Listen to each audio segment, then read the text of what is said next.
nampak. Coba saya coba ya. Baik, nampaknya itu hostnya yang bisa merecord. Di sini saya tidak bisa. Saya coba hubungi Mas Saiful ya Pak ya. Ya baik ya, baik mungkin nanti kita hubungi Mas Saiful ya. Baik. Ya. Jadi terima kasih ya. Namun rekan-rekan ini sesuatu yang menyenangkan dan insya Allah rekan-rekan akan ingat. Jadi tidak perlu khawatir dengan recording dan mungkin teman-teman juga tidak perlu melihat recording itu.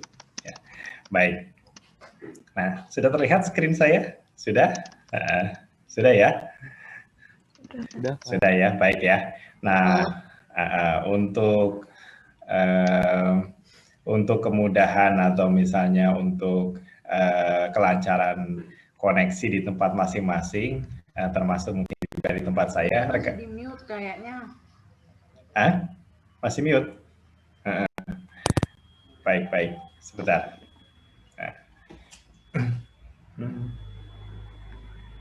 Apakah terdengar ini suaranya? Atau tidak? Sudah, Pak. Dengar Bapak. Terdengar, baik. Ya, baik. Nah, untuk kelancaran koneksi, terima kasih Bu Desta sudah hadir, Bu. Ya. Ya. Nah, rekan-rekan dipersilakan kalau ingin off cam tidak apa-apa. Ya. Nah, jadi ini tampilannya. Ini tampilan Zoom ya, bukan tampilan analisis data, betul. Baik, nah jadi rekan-rekan mendapatkan file ini kan ya. Nah, file ini itu formatnya zip ya, bisa diekstrak ya. Diekstrak, klik kanan ya, bisa ekstrak all, atau kalau kita teman-teman punya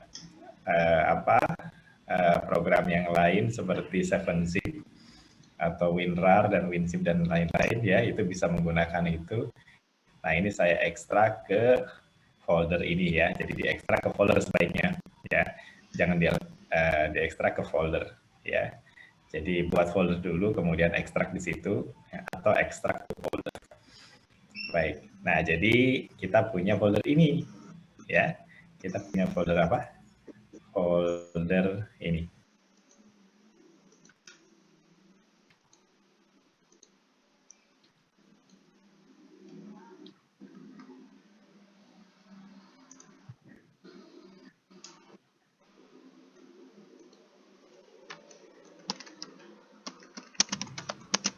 Baik, ya. Nah, jadi kita punya folder ini, ya. Nah, kemudian di sini ada berbagai isinya, ya. Nah, mungkin yang pertama, kita lihat SAS dan R, ya. Nah, jadi saya yakin di sini ada teman-teman yang sudah expert, ya, analisis data, ya, baik menggunakan SAS atau R atau program yang lainnya, dan mungkin ada teman-teman yang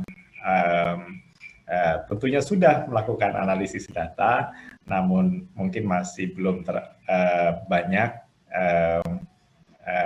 pengalaman. Nah, saya kira tidak masalah ya. Nah, ini di sini kita lihat dari awal, dan kemudian nanti untuk keperluan pendalaman ya, rekan-rekan bisa mencoba masing-masing. Nah, jadi yang pertama di sini adalah kita lihat ada file PMT 2021 di sini, ya, praktikum pengenalan SAS R, ya kan, Excel. Baik. Nah, yang ini, ya. Baik. Nah, jadi intinya, ya. Nah, di sini kita akan melakukan analisis data sederhana nih, ya kan? Ini untuk mengenal softwarenya, ya. Nah, SAS ini salah satu software yang sangat populer untuk analisis data pemulihan tanaman. Ya, demikian pula juga dengan sekarang R, ya. R ini mulai terkenal begitu sekitar 10 tahun yang lalu ya. Jadi SaaS ini duluan ya. Nah, hari ini mengapa dia sangat terkenal sekarang, karena dia bersifat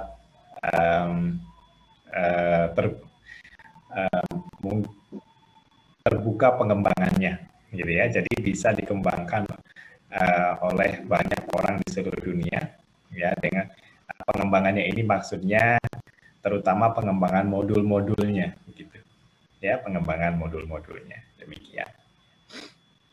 Jadi ada R core ya intinya, dan ada paket-paket ya. Mungkin paket bukan modul ya, paket-paket atau library ya yang dikembangkan oleh banyak orang di seluruh dunia ya kan, sehingga R ini memiliki fungsi-fungsi tertentu ya, seperti misalnya ada yang mengembangkan RQTL ya untuk QTL analisis ya, kemudian R cluster untuk cluster analisis ya. Jadi paket QTL, cluster dan lain-lain itu ada ratusan atau ribuan paket yang ada ya kan. Nah, itu menyebabkan R ini populer, jadi bisa analisis data yang bermacam-macam ya. Microsoft Excel teman-teman sudah tahu semua ya. Baik. Nah, kita coba analisis data sederhana ya. Ini ada data percobaan jagung ya, sebagian data ya. Ini ada percobaan menggunakan percobaan pengujian 2 galur murni jagung ya. Ada P6 dan MKB, ini galur murni jagung ya. Ini koleksi dari almarhum Profesor Sriani Sujiprihati ya. Nah, kemudian beserta hibridanya ya, P6 MKB, dan ada varietas pembanding ya, Semar ya varietas pembanding hibrida, dan Bisma varietas bersari bebas ya. Baik. Kemudian diamati apa? Tinggi tanaman dan bobot pipilan per plot ya, atau hasil per plot. Nah, tinggi tanaman dalam satuan sentimeter, hasil per plot dalam satuan kilogram ya, menggunakan RKLT dengan 3 ulangan. Oke, ya. Baik. Nah, sekarang kita entry data ini ya. Jadi rekan-rekan buka Excel ya. Saya matikan kamera saya juga mungkin ya. Nah, gimana caranya mematikan kamera ini ya? Oke ya, baik. Kita buka Excel. Gimana Excelnya ada ya? Banyak ya. Nah, tapi di sini ada Excel. Nah, kemudian buka blank workbook ya. Nah, kemudian masukkan data itu ya. Nah, jadi ya. Nah, jadi begini ya. Langkah pertama dalam analisis data ya, tentunya kita melakukan di sini entry data ya. Entry data itu bisa dari data yang sudah teman-teman data yang sudah kita tulis di kertas pengamatan, misalnya di lembar-lembar atau di logbook pengamatan ya. Nah, itu kita entry dengan baik di software spreadsheet ya, atau lembar kerja seperti Microsoft Excel ya. Nah, di sini kita tulis saja ya ulangan gitu ya, genotipe ya, tinggi tanaman, bobot pipilan per plot ya. Ya. Baik. Nah, jadi ya, mengapa saya ulang bagian entry data ya? Karena teman-teman boleh percaya atau tidak ya, ini adalah salah satu bagian yang terpenting ya dalam analisis data ya. Nah, jadi salah satu bagian yang terpenting dari analisis data ya. Ya, pengalaman saya punya sedikit pengalaman ya, menganalisis data yang isinya ratusan atau mungkin lebih dari 1000 baris ya, dan setelah analisis data itu berjalan setengahnya ya, saya menyadari bahwa ada sesuatu dalam datanya ya, kemudian ada sesuatu keliruan dalam datanya, kemudian harus kembali lagi melihat datanya dan memeriksa kebenaran datanya. Baik, jadi dan saya mengalami itu bukan hanya sekali, ya kan, beberapa kali gitu. Yang akhirnya saya menyadari bahwa waktu yang saya luangkan untuk memeriksa kebenaran data itu masih kurang ternyata. Gitu. Nah, jadi, pesan saya ya, periksa kebenaran data itu berkali-kali ya, atau ya beberapa kali sampai teman-teman yakin bahwa data itu sudah benar begitu. Nah, setelah itu baru memikirkan analisisnya. Demikian ya. Baik, nah jadi di sini ulangan ya. 1, 2, 3 ya. Nah, itu ya. Nah, ini bisa di-copy kan? Copy gitu kan beberapa kali gitu ya. Nah, teman-teman sudah ahli lah ini ya. Nah, kemudian di sini yang pesan saya, jadi pesan yang pertama tadi tentang memeriksa kebenaran data ya. Nah, pesan yang kedua di sini adalah tentang nama variabel ya. Nama variabel itu jangan dibuat rumit-rumit ya kan. Nah, jadi saran saya gunakan huruf kecil saja tanpa spasi ya kan. Jadi buat sederhana dia ya kan. Kalau SAS maksimal 8 karakter. Jadi dihitung misalnya BP plot, BP, PLOT, ya kan. Nah, ini ada 6 karakter kan. Nah, itu. Nah, kalau SAS jangan lebih dari 8. Nah, jadi buat yang singkat, ya, tapi tentu dimengerti, jangan V1, V2, V3, V4 itu sulit dibaca ya. Nah, jadi sulit dibaca maksudnya sulit diketahui variabel apa itu kalau kita hanya menulis V1 dan V2, V3, V4 ya. Nah, jadi nama variabel disingkat tapi tetap mudah diketahui ya. Nah, kemudian genotipe di sini misalnya P6 ya kan. Nah, itu di copy gitu ya. Kemudian MKB ya. Baik. Nah, gitu. Kemudian ini hibridanya P6 silang MKB ya. Nah, jadi ada tetua, ada hibrida, ada smart 3 pembanding hibridanya ya. Nah, gitu. Nah, kemudian ada Bismarck. Ya, baik. Oke, ya, tinggi tanaman ya. 177 ya kan, 181 baik ya. Ya, jadi praktikum analisis data menyenangkan teman-teman. Isinya cuma entry data saja mungkin sampai selesai praktikum. Ya, tapi mungkin kita rencanakan untuk supaya tidak terlalu lelah, supaya kita bisa melihat yang lain. 180, 176, ya, 160, ya, 187, ya, oke, 230, ya, 237. Kemudian 213, 237, 220, 213, 211, 223, 218, 217, 208. Ya. Oke. Ya, saya cek sekali lagi 17, 181, 180, 176, 160, 187, 230, 237, 220, 213, 211, 223, 218, 217, 208. Ya. 1, baik. Ya. Baik. Ini saya ingin memberikan insight untuk apa namanya? Variabel yang ada desimalnya ya. Satu waktu kami kuliah di ada mata kuliah eksperimental design ya, yang mengajar itu adalah Profesor Mike Kessler ya. Mike Kessler, beliau maestro analisis data dan perancangan percobaan, ya pokoknya ahli perancangan percobaan lah ya, untuk di bidang agronomi dan juga kemuliaan saya kira di University of Wisconsin ya. Beliau bilang ya kan, beliau menghindari menuliskan desimal gitu kan ya, karena salah satu alasannya. Jadi alasan yang pertama saya kira beliau tidak ingin keliru ya. Kemudian yang alasan yang kedua, beliau ingin menghemat waktu menulis titik ya kan. Jadi menurut beliau itu dengan tidak menulis titik desimal itu ya kan, beliau menghemat waktu berjam-jam untuk keseluruhan data yang pernah beliau input. Kelihatannya begitu. Nah, mungkin kalau kita coba cara Profesor Kessler itu ya. Nah, jadi kalau kita input tanpa desimal ya, kita input saja tanpa desimal ini 11, 11, 9 gitu kan ya, 8, 6, 7 gitu kan ya.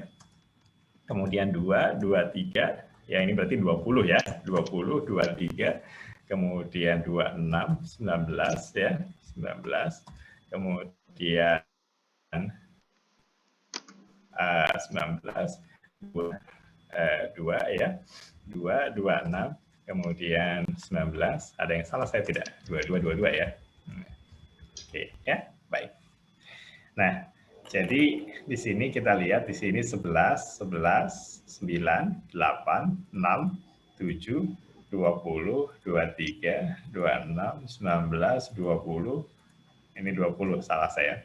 20, 26, 19, 22, 22 ya kan? Nah, tinggal di sini bobot per plotnya ya dibagi 10 ya kan? Nah, jadi otomatis ada desimalnya sendiri di situ ya. Nah, jangan lupa format desimalnya ya, dicari Excel ada namanya number format, jadi pilih di sini ya number ya, nah gitu. Kemudian desimalnya dibuat sedikit. Ya, tergantung berapa desimal. Kalau ini 1 desimal, saya buat 1 desimal seperti itu. Ya, nah seperti ini, ya kan? Ya, jadi itu salah satu tips yang bisa digunakan ya. Ya, saya umumnya desimal ya. Saya ingat pesan Mike Kessler itu, di mana itu beliau benar ya kan? Saya kira ya ada benarnya ya, menghindari kesalahan dalam input desimal ya kan, mungkin ada yang lupa memberikan titik, mungkin juga tidak kan gitu kan, dan juga menghemat waktu ya. Baik. Nah, jadi saya pakai ini bobot bilan per plotnya. Oke. Nah, kemudian saya paste ke situ. Kemudian saya copy ya, copy. Kemudian di sini saya paste spesial ya, paste value ya. Oke, gitu. Nah, kolom ini saya hapus. Oke. Baik, 1,1, 1,1, 0,9, 0,8, 0,6, 0,7, 2,0, 2,3, 2,6, 1,9, 2,0, 2,6, 1,9, 2,2, 2,2. Oke, ya. Ya, ini rekan-rekan menginput data ini tentunya kita lakukan seolah-olah seperti rekan-rekan menginput data penelitiannya sendiri yang mungkin isinya ratusan atau ribuan baris. Nah, jadi yakinkan bahwa kita melakukannya dengan benar, gitu. Tidak ada yang keliru. Ya. Jadi itu adalah salah satu upaya kita untuk menghargai penelitian kita.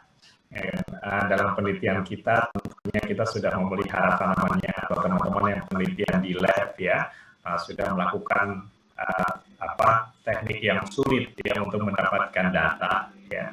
Nah setelah data itu diambil ya kan, nah tentunya kita ingin memberitahu teman-teman kita ya atau orang lain melalui tulisan yang menggambarkan penelitian kita gitu. Ya, kita bisa mendapatkan tulisan yang benar ya kalau kita melakukan analisis data yang keliru ya, dan karena analisis data yang keliru itu, nah itu bisa dihasilkan dari entry data yang tidak benar. Nah, jadi untuk mendapatkan analisis data yang benar, kita perlu data entry yang benar. Demikian. Di sini saya beritahu, ya kan, salah satu cara untuk melihat ya kebenaran data, ya kan. Saya sering menggunakan ini. Jadi klik di sini data ya di Excel ya, atau ini di save dulu ya, di save ya. Saya save dengan apa ya? Saya save di desktop ya, dengan di sini misalnya data jagung misalnya ya. Nah, gitu ya. Ya itu bukan nama file yang bagus juga ya, data jagung apa gitu kan ya. Supaya lebih jelas ya, mungkin teman-teman punya data jagung yang lain juga di komputernya. Nah, jadi di sini untuk memeriksa kebenaran data ini saya maksimis ya supaya kelihatannya. Di sini ada tombol klik data kemudian filter. Ya, klik data kemudian filter. Nah ya. Nah, ini sering saya gunakan. Jadi kalau klik filter ini keluar di sini tanda panah. Ya, tanda panah. Di sini bisa kita klik ya, misalnya ulangan nih. Ya, ulangan kita klik. Nah, di sini kelihatan isi kolom ulangan itu. Ya.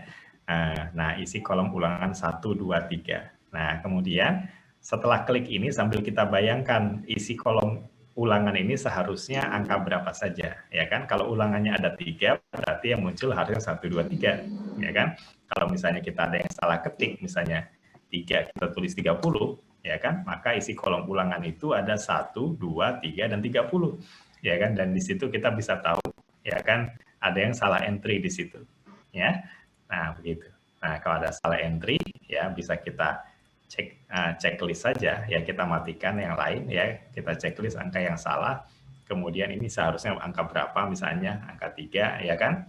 Nah, gitu kita perbaiki, nah kemudian kita matikan filternya, kemudian kita nyalakan lagi, ya semacam itulah, ya kan? Nah, ya kan? Nah, kemudian kita bisa lihat ini isinya benar semua. Oke, ya. Nah, kemudian genotipe, ya genotipe. Nah, kita tahu di sini kita menggunakan 5 genotipe, ya kan? Nah, gitu. Nah, kesalahan yang umum ya di kolom genotipe itu adalah spasi, ya kan? Misalnya P6 kali MKB nih, ya. Sebentar. Ya. Nah, P6 silang MKB ini ada spasi seperti ini, ya. Nah, kemudian sebentar, ada suara, saya matikan dulu sini.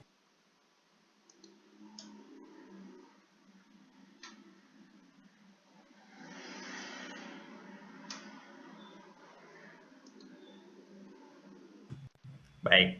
Nah, jadi di sini ya P6 silang MKB ini kadang-kadang pakai spasi, kadang-kadang tidak. Nah, jadi kalau kita lihat di sini, nah ini ada yang pakai spasi dan ada yang tidak. Di mana itu? Ya kan? Kita tahu itu genotipe yang sama, tapi software tidak tahu, ya kan? Software akan bilang itu 2 genotipe yang berbeda. Di mana itu bisa menghasilkan hasil analisis data yang keliru, ya. Nah, jadi bisa kita perbaiki, ya, bisa dengan cara tadi, ya, kita filter khusus yang salah, ya kan, atau langsung kita cari, oh ini yang salah, ya kan, kemudian kita perbaiki, ya kan. Nah, kemudian kita cek lagi di sini, ya, oh ternyata dia tidak ada yang salah, ya kan, seperti itu, ya. Baik, ya. Tinggi tanaman, ya. Nah, sambil klik kolom tinggi, klik tombol tinggi tanaman ini, kita lihat dan kita bayangkan tinggi tanaman jagung itu berapa senti, ya kan? Nah, ini antara 160, ini kan di sort nih, dari yang paling rendah yang di atas, kemudian yang paling tinggi di bawah. Ini kan 160 sampai 237, ya kan?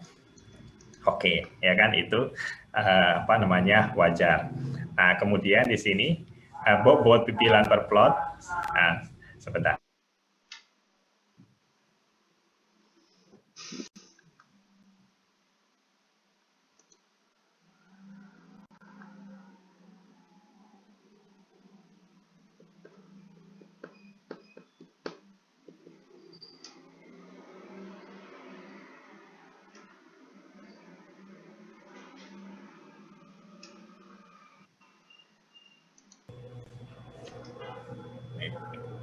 Nah, di sini kita lanjutkan tinggi tanaman, ya. Ada tingginya dari 160 cm, ya, sampai 237 cm. Jadi mana itu masuk akal, ya. Nah, kalau misalnya kita ada yang salah entry, misalnya, ya kan, misalnya 180, ya kan, karena kita sedang lagi senang waktu input datanya, ya. Terus kebanyakan 0 misalnya di 1800, ya. Nah, jadi ini tinggi tanamannya 160. Nah, kemudian yang paling tinggi ada 1800 sendiri, ya kan. Nah, itu akan muncul di sini, ya kan, mudah kelihatan, ya. Nah, kemudian bisa kita lakukan koreksi, ya kan.